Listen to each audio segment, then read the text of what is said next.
You may have heard of these 7 notes, right? Of course you have. How could you not? It's Super Mario Bros. With its easy-to-learn mechanics, simple level design, and fun gameplay. We all know the system it ran on, and we know the game.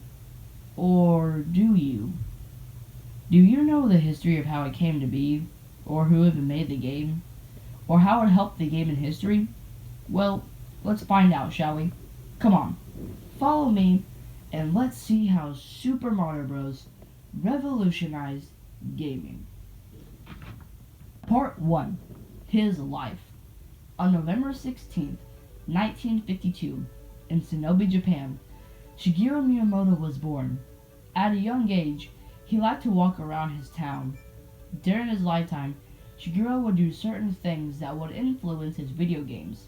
For instance, in Kyoto, there was a cave that Miyamoto would visit but never enter, until one day, with a lantern in hand, he finally went in creating the Legend of Zelda series.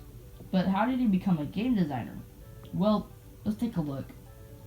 During his lifetime, Miyamoto would partake in many activities, including drawing, painting, playing baseball, and participating in puppet shows.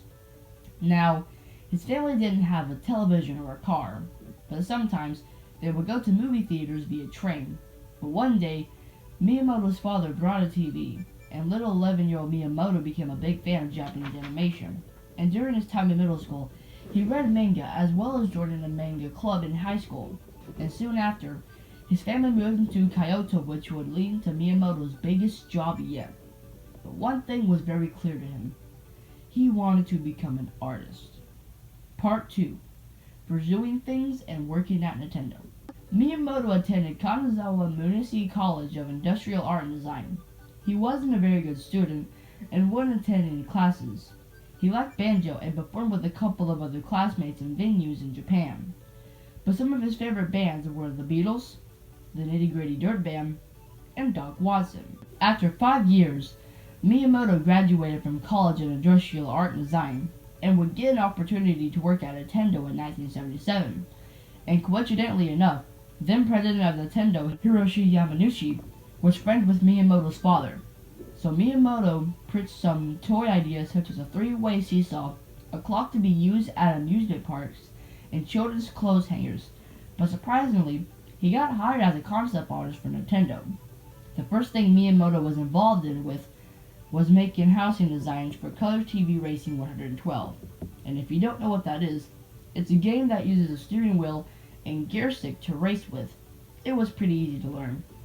After that, Miyamoto created character designs for an arcade game called Space Fever, which if you don't know, it's just a Space Invaders clone.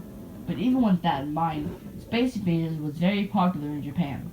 It was so popular in fact that Nintendo just had to make their own version of it.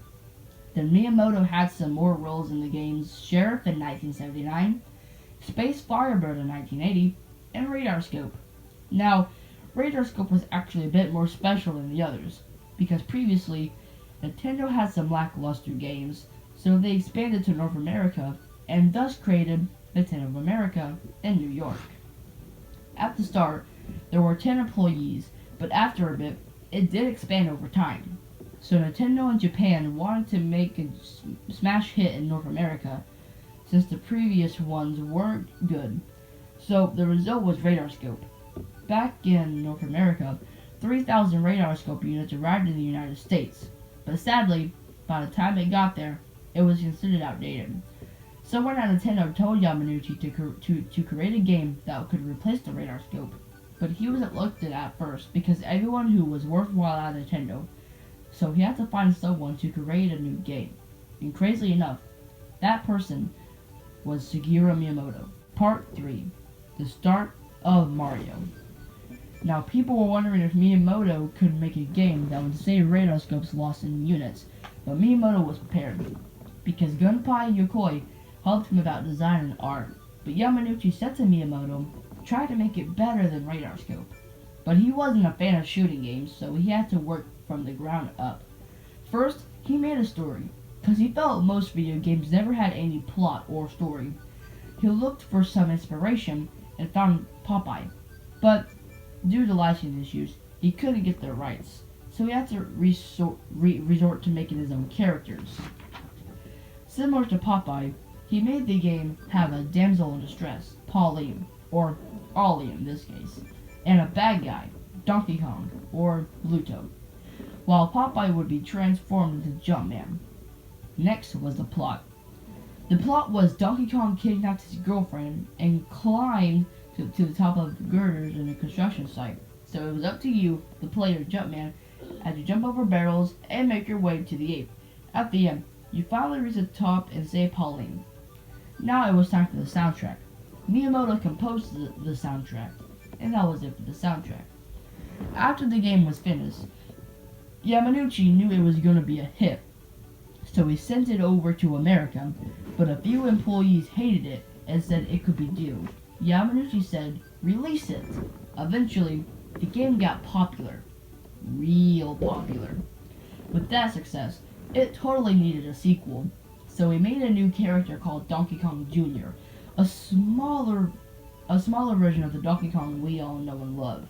The game was called Donkey Kong Jr., coincidentally enough. Basically, in the game, you had to jump between various spines to save his father from the clutches of Jumpman. Then, later along the line, Miyamoto went to work on Donkey Kong 3. After that successor, Miyamoto focused more on Jumpman, now named Mario. He made a game called Mario Bros. In 1983, which would introduce Mario's brother Luigi, who was simply a different color of Mario's sprite. In this game, you control Mario as you diverse through enemies like no other, including Koopas, crabs, etc. And after this became a hit, Nintendo wanted to make games for their new console named the Famicom, which came out a year prior. Now after this, not much happened in the year 1984. Miyamoto did work on a few Famicom games, including but are not limited to Demo World, or a Pac-Man-like game, Excite Bike, a racing game, and more. Now in America, the Atari was no longer popular, and Nintendo needed something that could save the video game market. Eventually, they came up with the Nintendo Entertainment System, or NES for short, which was just the English name for the Famicom. Now, you might think it was ROM that convinced customers to buy the NES, but actually, it was a little game called Super Mario Bros. In this game, you control Mario as you jump your way into 40 levels, jumping over enemies, obstacles, and all that jazz. And with that, the game became a huge hit for Nintendo and sold over 40 million copies worldwide. It was so popular, in fact, that it saved the video game crash in 1983 in America. Then, after that, Nintendo made over 200 Mario games since then. So, now we're here. Mario has been a big part of my life. Why do you think I own so much of his merchandise? That's what makes Mario an icon. His games influence so many other games, and that's so cool. Miyamoto did a great job with Mario. Nintendo did a great job with Mario. And with that, Mario truly did revolutionize gaming. Part 4, Conclusion. So guys, I hope you enjoyed that video. The script took like 2 days to write because I went off and on with it. And before I say anything else, I want to thank the Super Mario Wiki for letting me use all of this stuff. I just basically covered like a lot of this stuff on here.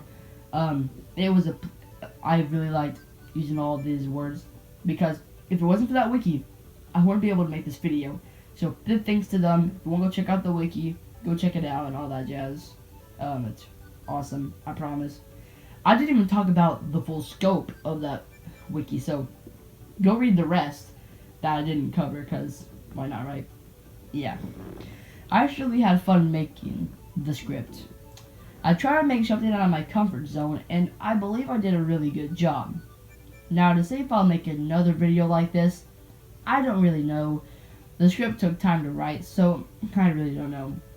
But if you guys did enjoy the video, make sure to like, subscribe if you have not, and tap the notification bell to get notified on new videos uploaded every so often. But anyways, guys, I'm Starman17, and I'll see you guys in the next video.